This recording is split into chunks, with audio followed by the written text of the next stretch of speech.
Welcome back to the Pile Up Real Estate podcast, everyone. Today I'm talking with a good friend of mine, Zac Collins, that I met through doing a ton of networking in the Denver area. And he is a manager of co-living properties all throughout Denver Metro and has some really good advice on what to do when you're looking for a property in the Denver area, what your ideal tenant is going to be looking like, because it's going to be a bit different than in Colorado Springs. So it's going to be a great episode, and I hope you enjoy. In real estate, first impressions can make or break a deal. Whether you're listing a home for sale or marketing an investment property, having high quality photos are key at grabbing attention. If you want to stand out in the competitive Colorado Springs market, having high quality photos is essential.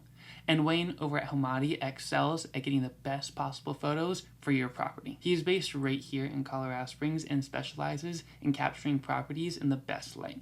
If you're ready to take your property photos to the next level, make sure to contact Wayne over at Hommati and mention you heard about him from Tanner at Red and Joy Real Estate to get 20% off your next shoot. Remember, great photos can make the difference between a quick sale and a stale listing. So make sure to contact Wayne over at Hommati today. All right, Zac, thank you so much for joining me on the podcast. I'm excited to have you here and talk some co-living and real estate. How you doing today? Pretty good. Happy to be here. Awesome. So first, let's start by getting a little bit of background on you, kind of how you got started into the real estate space. Yeah, so I'm 29. I was a software engineer for years. I kind of found real estate just through house hacking and looking to invest my income in a way that made sense. And so through house hacking, I ended up kind of just building a property management company by accident on the side, in addition to my engineering career. And it's a bit about me. Nice. Are you still working your engineering career, or are you full-time in property management now? As of 5 months ago, I'm full time working on a real estate company. So. Nice. So your first property was a house hack. Was that straight co-living, or did you do a multifamily?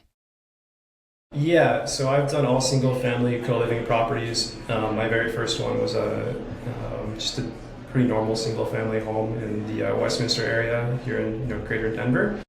And since then, basically after that first one, I focused on very large single-family properties for co-living, and that's how I built my portfolio personally. Did you plan to do that? Like when you moved into it, you're like, I'm going to move out and keep going with the rent by room, or did you think you'd do like a one tenant long-term rental on it? Always had wanted to do rent by room. The returns were just so much higher, and it always made sense. It didn't really make sense ever for me to do the single family home.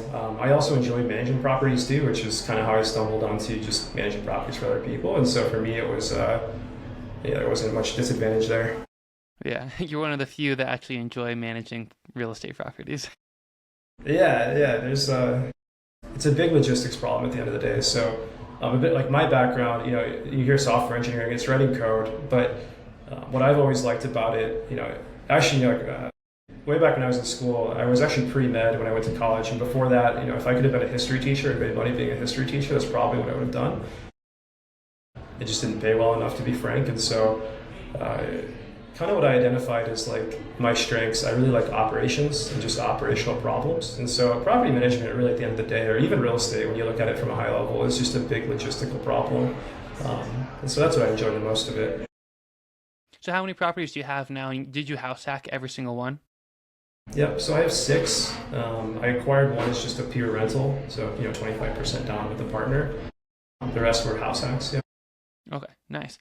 And did you do one a year, or were there times when you had to wait 2 years or longer in order to get that next house hack? I haven't done any this year, and the reason why is just it's like some personal life choices. My wife and I got married this past year, and we're planning for kids, and so I'm just putting some funds away to save. It's not just making sure that we're very financially sound right now. That's the primary goal here. Yeah. So. Congrats on getting married, by the way. I'm sure your wife probably was like, yeah, I don't really want to have roommates at all or anymore now that you're married. I convinced her to actually house hack before we got married. So yeah, one thing that I see all the time for managing properties too is obviously you have some you have fair housing laws, but if you live in the property yourself, you can discriminate based on gender. And so one thing that happens with rent by room properties here in Denver Metro is when you have like a mix like co-ed properties, it's safer to have one gender if you're a woman. And so Kind of what I let her to do was acquire a property and then just rent it out to only women in the area. It just provides like a pretty safe environment for them. It's just like kind of what people prefer. So that's what she started doing. So actually, we also have roommates right now. Still, I live in a basement with her that's 1,400 square feet. It's a good space. It's like walkout. It's basically an apartment. Nice. That's pretty cool. Now, once you scaled up to 6 properties, did you kind of always have in the back of your head like, oh, I want to, keep growing this and start managing other people's? Or how did you make that transition from being software engineer into property manager? Yeah, it actually happened way before then. So actually around like the second property, I would just go to meetup groups and kind of just network with folks. I didn't really have a goal. I just liked real estate and I wanted to meet other people that liked real estate. And through that, I hated doing showings myself. And so economies of scale, one thing I kind of figured out was like, okay, maybe if I can manage 5 properties total, I'll just hire somebody to go do showings for me. I'll take the revenue that I'm making from managing these properties, and I'll just pay a showing agent and have them do all of the showings for my properties and these other properties that I'm managing. I think Brian Balducci was my very first client. I don't know if you've ever met him, but he's in the Denver metro area and he's a real estate agent. Yeah, it was kind of a weird experience because I just had met him and he's like, yeah, I don't really like doing property management. We met at the parking lot outside of the house and he's like, here's the keys, like, do the thing. And that's kind of how I started. There was like it wasn't intentional. It was just like, yeah, I want to hire a showing agent. I can do everything else. I have all the systems and things that I've set up for my own stuff. And I don't mind doing that aspect of it. And that's kind of how I stumbled into it. And since then we were built, kind of what happened from there was, I wrote my best friend from college into helping me out with this just as like a hobby. So we were both software engineers. We worked in that career for about a decade. He's still in that career path. And built a company through referrals only. It was never meant to be like a money-making type of business at the time. It wasn't supposed to be something that was going to get super huge. It was just, I had an interest in learning how to build a business. It was, providing a service that I saw was needed in the Denver area. So at the time there still isn't any other good solution for property management for co-living properties, specifically in the Denver area. And so a lot of folks at these meetup groups that I'd went to, they didn't want to manage their own properties. They're kind of stuck in a position where they had 5 properties themselves and it's a part-time job, or it just takes away from the whole point, which is to have more income and less wasted time in real estate. And so I just stepped into like, hey, I can do this, and just kind of off to the races from there. So. What's the main difference that you notice between managing a long-term rental and like a co-living compared to like short-term and like all the other strategies that are out there? There's so many differences. The main ones, everything's different. There's not much that's the same other than you have a rental property and you're renting it out, right? I think like all the way from like the interview process for when you're sourcing tenants to like the screening criteria to how you're maintaining the property, the expectations to furnishing to the selection of the property to the maintenance schedules and how it's done. Everything is different, I would say, from each strategy. It's worth noting too that I do manage, there's 2 SDRs, there's like 2 MTRs that we also manage right now, or I manage right now, and then the bulk of it is co-living. So I've done some experience doing all those different types of management. But. Have you noticed that there's a certain type of tenant that you keep getting for co-living up in Denver? In Colorado Springs, it's mainly a lot of military. Do you have that in Denver too? Yeah, I don't think there's any avatars to speak. It's actually kind of the avatar maps the house a lot of the time and the location of the house specifically. So I manage places all across Denver. Lakewood is different than, downtown Denver is different than Thornton is different than Aurora. So, depending on where you are around the city, Aurora, we get a lot of, people who are on the street because there's a lot of hospitals in that area. West of the city in Lakewood, we actually source a good amount of tenants from like Blackhawk. In that area, people who are like cooks or work in the kitchens or work at the hotels over that way. There's not a good solution for housing for them close by Blackhawk that's not super expensive. Yeah, so it really varies. Also, how nice the property is too. People have different preferences, and how nice the property dictates the price of the space that they're renting, and so that also draws different types of tenants as well. It ranges all the way from people who are like cooks, like to college students to folks who, some of them I've met who are like software engineers with high paying jobs that are looking just to save money and buy their own properties or maybe support their families or, like at a distance, etc. Yeah. What's kind of like the main part of a property or location in Denver that you look for when you're making a next investment purchase for co-living? Yeah. So there's like a 200-point checklist that I go through for co-living properties that I assess. But the metrics, I mean, primarily are just, cash and ROI, depending on the area, the type of the home, the budget of the person who's purchasing the property. All these things factor in, but the returns are like the top thing, and you kind of work backward from there. There's dozens of variables that I don't think are more or less important. Sorry, that's a kind of a bad answer to your question, but it's the truth. So, yeah, you really have to assess and be very careful with what you choose to buy. If you're planning to get photos done on your next listing or rental property, don't forget to reach out to Wayne with Hommati to get 20% off your next shoot. What about for the property itself? Are you looking for multiple kitchens? Are you going to try and put more than 8 people in there, or is there a bedroom count you try and keep it around? And do the laws in Denver, do they allow for this? Yeah, so I'm sure you know as well, but obviously Poll has signed a law, so it's statewide at the moment, where you're able to, there's no unrelated occupancy limit anymore, so that's great, and we're able to rent out to as many people as you'd like to. The house has to support it. You have to have there's other constraints like parking, pretty common things that you've seen online already, and I'm sure other people are aware of. But there are other things too that I think other folks don't necessarily consider. So I've spent a lot of time thinking about this over the past 5 years. So, one of the larger impacts in evaluating a co-living property is how much your ROI is, or the cash on cash is. And so, just to give you an example, if you have a basement that has a crawl space where it's a softened area between the basement floor and the ground itself, and you have an area in there.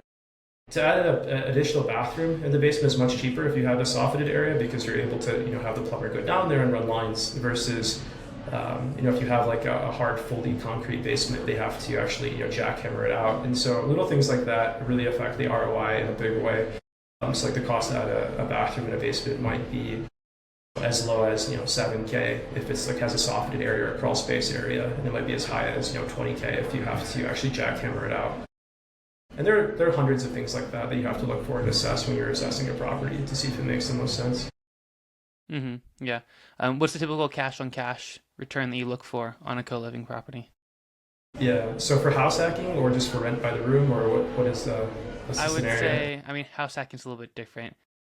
Let's just say straight investment property doing co-living. Yeah. So there's a few different ways to do that too, right? You have creative financing options or deal finding, which how much you're paying for the property really affects things. And you have also properties you're sourcing off the MLS.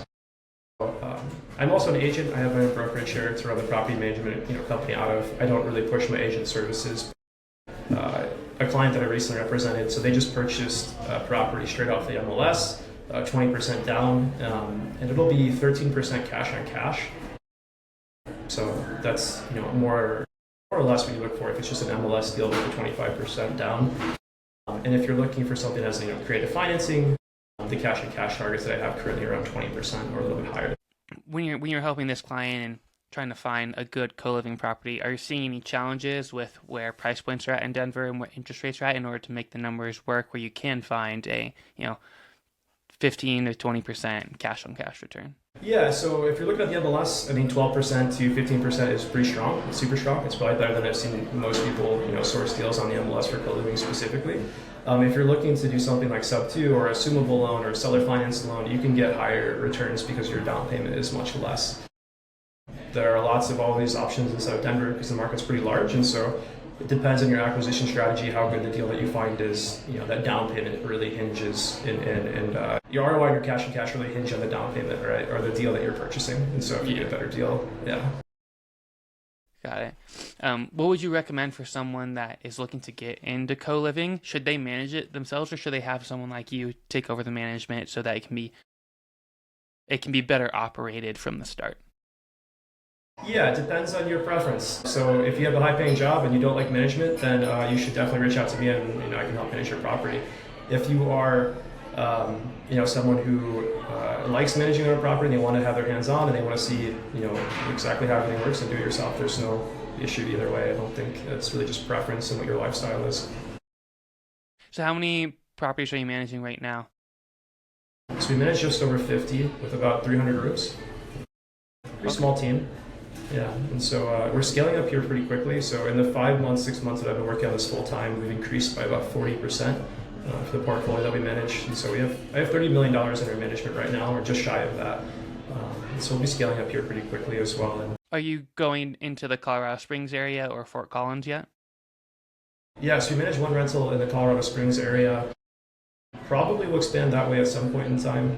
But right now, there's a pretty large demand in the Denver metro area too for this. So both, I think they're geographically pretty close, and they're relatively similar too. Even though like the tenant is slightly different, but I can drive to the properties in Colorado Springs if I ever needed to. And so yeah, we'll go back and forth between Colorado Springs, Fort Collins, and Denver. Do you, on the properties that you do take on for management, do you go to every single one to kind of check it out and get a good understanding of it, or do you kind of just have someone on your team go and check it out and kind of get a video for you? Yeah, so we do a 3D scan of all of the properties that we manage. I have like a very in-depth onboarding process and SOP that I have a team member go out and follow and execute to make sure that I have all the details that I need to effectively manage the property. If there's something nuanced, I'll do like a FaceTime call with them, but I typically don't go out myself to look at properties anymore from the get-go. Cool. Are you planning to grow your own portfolio and keep it within co-living space? Yeah, absolutely. And so right now, actually, what we're looking to do is acquire some properties under our basically our property management company that we manage and we acquire and keep that as a portfolio. Mm-hmm. Would you consider going to other markets since you are looking to expand and kind of grow with partners like outside of Colorado? I know we already talked about Colorado Springs as being a potential spot, but are there any other states out there that could be good for this? There's a ton of states. I mean, North Carolina is pretty popular right now. Charlotte. I think you have Reno and Nevada. That's actually fairly well. It does fairly well. On top of that, Seattle has always been friendly to having a lot of people, per the house, even though it's fairly expensive. There are a lot of good markets out there. I don't personally have a desire to go outside of the markets that I'm currently in here in Colorado, just because I know them fairly well, and there's plenty of properties still. There's a lot of people to assist with management and or acquisitions too. So. Awesome, cool. Last question for you. You said you have a really good book that you would recommend for people to check out. What's that? Yeah, so I think you had asked for like a quote that was inspirational. And I think Arnold Schwarzenegger to me has just always been like a super inspirational human being. And so he wrote a book, Be Useful, recently. Would definitely recommend checking that one out for folks who are looking for something to be inspired by. His life story is awesome and it's a good read. Awesome, cool. If anyone has any questions and wants to reach out to you about doing co-living in the Denver area and possibly have you manage their properties, where can they find you at? Yeah, you can reach out to me at my email, zach@housestack.io. So it's just housestack.io. Our website's also launching here pretty shortly in the next month. And so that'll be live and there'll be some more information up there as well. You can reach out to me. Sweet. Awesome. Well, thank you, Zach. It was awesome to learn a bit about co-living and how it's going on up in the Denver area. So I appreciate it. Absolutely. Thanks, Tanner.